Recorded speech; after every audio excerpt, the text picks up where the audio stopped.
Hello friend, welcome to the channel solution. आज के इस इंपॉर्टेंट वीडियो में हम डिस्कस करने वाले हैं सब डिसिप्लिन और scope of anatomy and physiology. अगर आप वाकई में कुछ सीखना और समझना चाहते हैं बेसिक से रूट को, तो ये वीडियो लंबा है, लेकिन आपका इंतज़ार लंबा नहीं होगा कॉन्सेप्ट को क्लियर करने में अगर आप ये वीडियो देखते हैं। तो चलिए शुरू करते हैं हमारा पहला section of this power point presentation, जिसमें हम बात करेंगे सब डिसिप्लिन ऑफ एनाटॉमी। तो भैया एनाटॉमी है क्या, सब डिसिप्लिन है क्या और स्कोप है क्या? जब हम बात करते हैं एनाटॉमी की, तो हमने आपको व्हाइट बोर्ड सेक्शन में ऑलरेडी एक्सप्लेन किया हुआ है।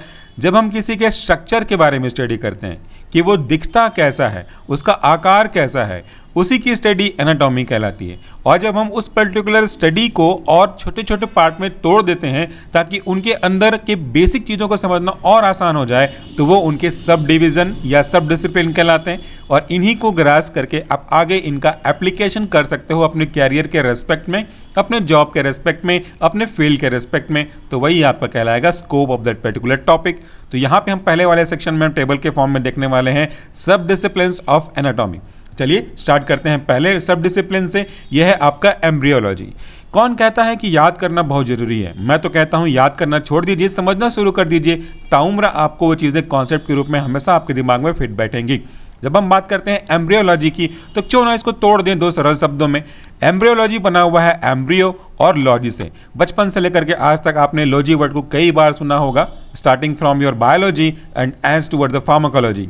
So what is the meaning of this embryo and what is the meaning of logy? अगर आप इन दोनों मतलब को समझ जाएंगे तो वापस से फेविक्विक से दोनों को जोड़ना ही तो है। और जब दोनों का मतलब समझ में आ जाएगा तो बचा ही क्या है और समझने के लिए। देखिए, ये जो एम्ब्रियोलॉजी है वो दो शब्दों से मिलकर बना है। पहला है आपका एम्ब्रियो या एम्ब्री, जिसको मतलब होता है फीटस, और लॉजी जो कि बना हुआ है लॉगस से, इसका मतलब होता है टू स्टडी। सो अगर हम ये कह दें कि ये एक ऐसा साइंस है जिसमें हम एम्ब्रियो के बारे में स्टडी करते हैं, और चूंकि ये एनाटॉमी का एक स्पेसिफिक सब डिसिप्लिन है, दैट मीन्स हम इसमें एम्ब्रियो से लेकर के एक मैच्योर इनफ होने तक के बीच के एनाटॉमिकल चेंजेस को स्टडी करते हैं। सो अगर हम इन दोनों को जोड़ देते हैं तो हमारे पास एक मीनिंगफुल वर्ड बन करके आएगा, और वो होगा embryology. That means to study about the life cycle of new fetus starting from the fertilization.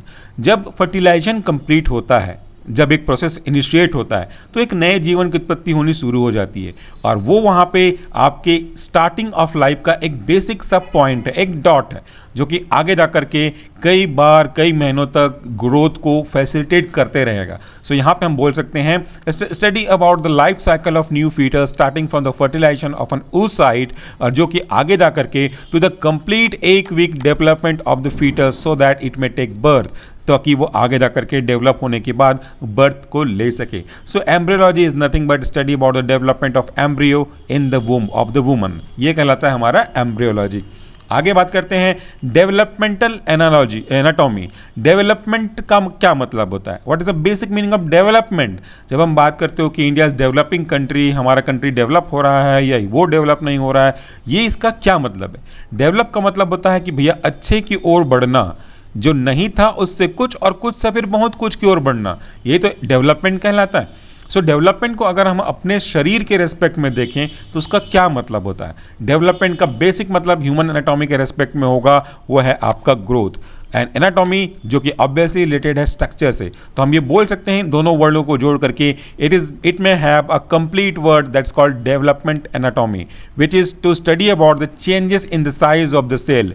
एक छोटे से सेल का आगे जाकर के टिश्यू बनना, एक टिश्यू का आगे जाकर के ऑर्गन बनना, और कई सारे ऑर्गन का आपस में मिलकर के हमारी बॉडी या सिस्टम का बनाना। यहाँ तक पहुँचने के लिए जिसने फर्टिलाइजेशन के स्टेप को क्रॉस किया होगा, और आगे जाकर के ऑफ स्प्रिंग की जब बात करते हैं, नए नए संतानों को उत्पत्ति करने की जब बात होती है, तो वहाँ तक पहुँचना मतलब खुद एक डॉट से होकर के दूसरे डॉट को उत्पन्न करना, यही डेवलपमेंट एनाटॉमी की स्टडी कहलाती है। इसमें हम सब कुछ स्टडी करते हैं regarding the growth and development of a particular cell, tissue, organ और बॉडी। ये हमारा डेवलपमेंटल एनाटॉमी कहलाता है। फिर हमारा जो नेक्स्ट टर्म है सब डिसिप्लिन के रिकॉर्डिंग, वह है हमारा हिस्टोलॉजी। अगर आप ये वर्ड को फिर से तोड़ेंगे, हर बार तोड़ते जाइए, हर बार आंसर आपके सामने आते जाएगा। हिस्टोलॉजी को अगर हम तोड़ दें तो एक वर्ड निकल करके आता है हिस्टो, जो कि बना हुआ है ग्रीक वर्ड से, जिसका डेरिवेशन है हिस्टोस, और इसका मतलब होता है टिश्यू।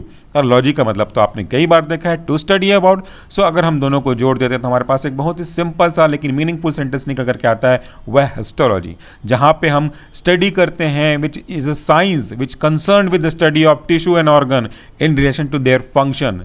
हम पर्टिकुलर टिश्यू का, हम पर्टिकुलर ऑर्गन का आपस में क्या संबंध है, आगे जाकर के कौन से फंक्शन को पूरा करेंगे, इसकी स्टडी जब हम करते हैं तो वो हिस्टोलॉजी कहलाती है। इन शॉर्ट बोला जाए तो टिश्यू की स्टडी यही कहलाती है, हिस्टोलॉजी। फिर हम बात करते हैं अगले हमारे सब डिसिप्लिन्स ऑफ एनाटॉमी की, तो वह है आपका radiographic anatomy. Radiographic anatomy, anatomy तो समझ लिया आपने, इसके स्ट्रक्चर के बारे में हम बात करते हैं।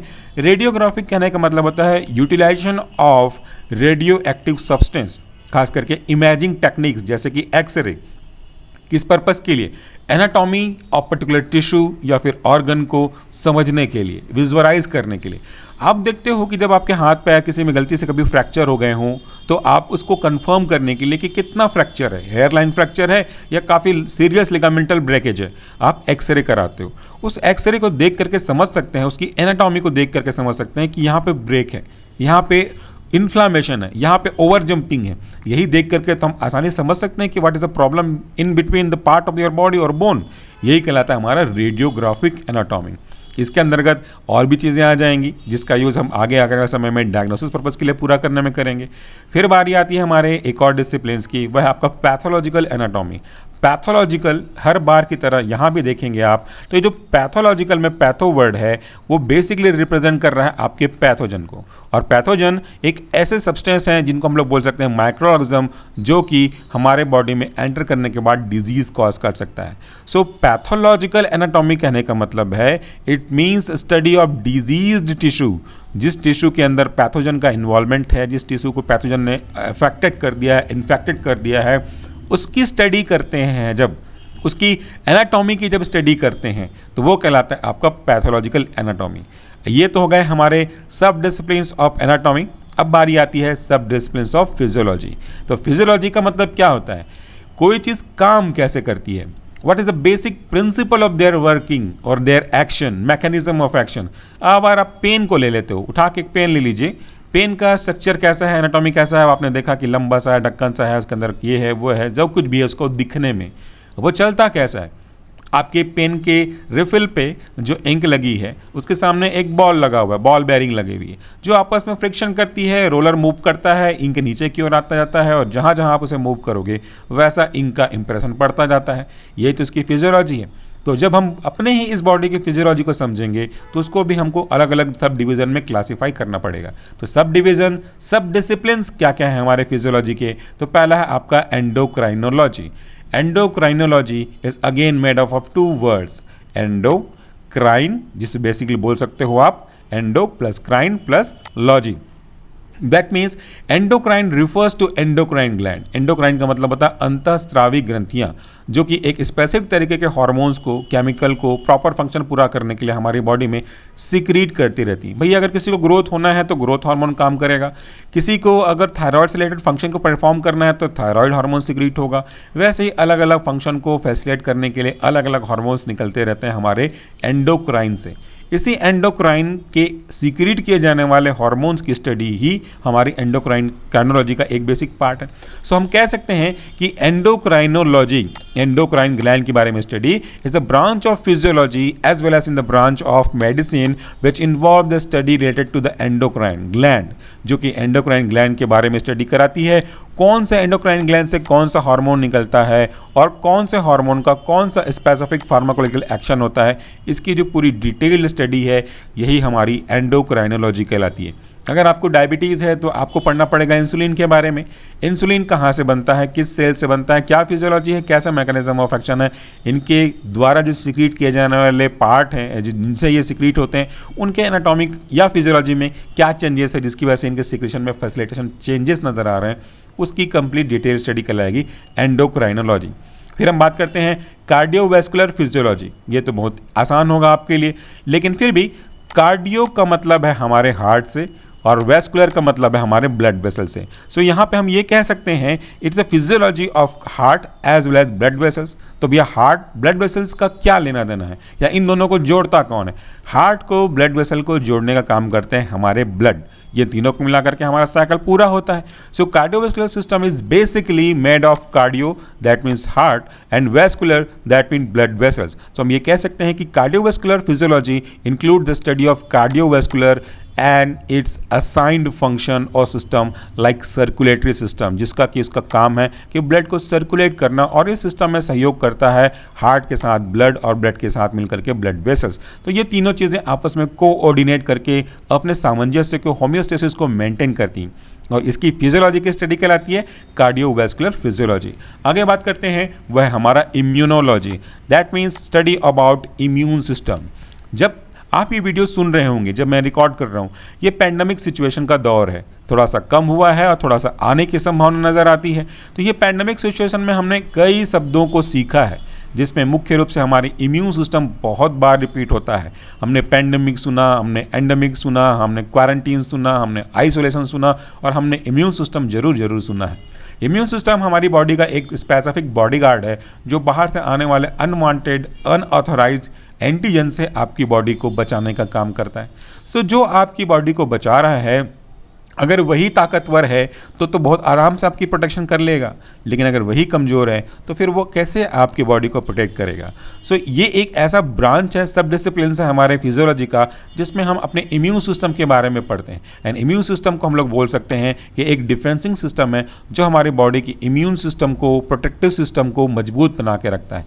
इसके अंतर्गत आपका नेचुरल डिफेंस सिस्टम या natural defence mechanism, acquired defence mechanism, या उस पर्टिकुलर एंटीजन के रेस्पेक्ट में हमारी बॉडी का, यानी कि बॉडी के बॉडीगार्ड का क्या रिस्पॉन्स होता है, इनकी स्टडी, कंप्लीट स्टडी इम्यूनोलॉजी कहलाती है। आगे बात करते हैं हम, तो वह है हमारा रेस्पिरेटरी फिजियोलॉजी। एक ऐसा फिजियोलॉजी जिसमें हम उसके फंक्शन की स्टडी करते हैं। किसकी स्टडी करते हैं? जिसमें हमारा जो मेन पार्ट है वह है रेस्पिरेशन। रेस्पिरेशन क्या होता है? आप बहुत आसानी से सांस लेते हैं, जैसे अभी मैं ले रहा हूँ, मैंने एक लंबी सांस ली और वापस एक लंबी सांस की तरह छोड़ भी दिया।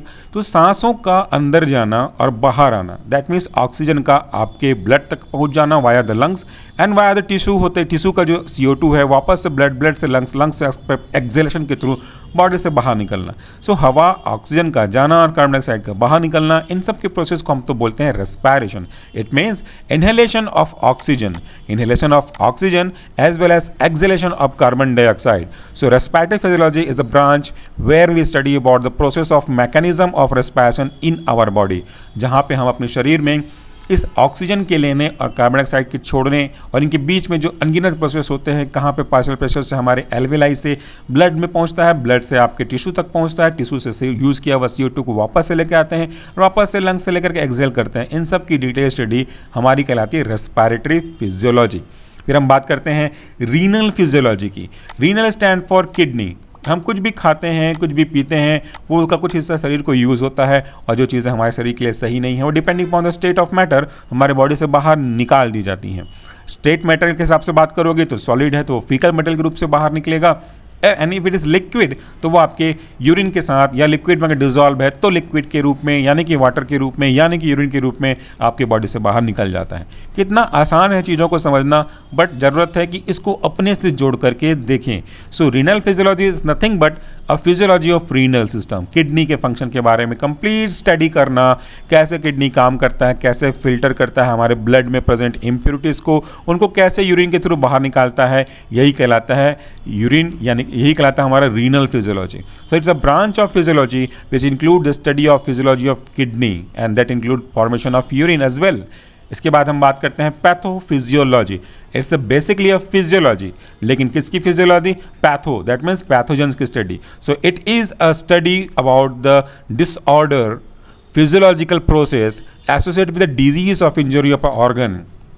यहाँ पे हमारे किसी पर्टिकुलर पार्ट में इंजरी हो जाती है, डिजीज़ हो जाता है, तो इसकी कम्बिनेशन की स्टडी, कैसे हुआ, क्यों हुआ, किसके कारण से हुआ, क्या चेंजेस हुए, ये जब स्टडी करते हो आप, तो वो हमारे कहता है पैथोफिजियोलॉजी। आपके सब्जेक्ट में आएंगे आने वाले, जब आप बात करोगे pathophysiology pathophysiology of jaundice, pathophysiology of malaria, ये चीज़ें होती कैसी हैं, किसके द्वारा होती हैं, क्या क्या होता है जिससे आपका जो सेल है आपकी बॉडी का वो अफेक्ट हो जाता है, उसी की स्टडी कहलाती है पैथोफिजियोलॉजी। तो उम्मीद करता हूँ कि basic scope sub disciplines of anatomy as well as physiology आपको समझ में आई होगी। ये बहुत बेसिक्स है, इन्हीं को यूज़ करके हम आने वाले समय में अपने पूरे HAP को और अच्छे से समझने की कोशिश करेंगे। Thank you so much for watching this video. नमस्कार, टेक केयर।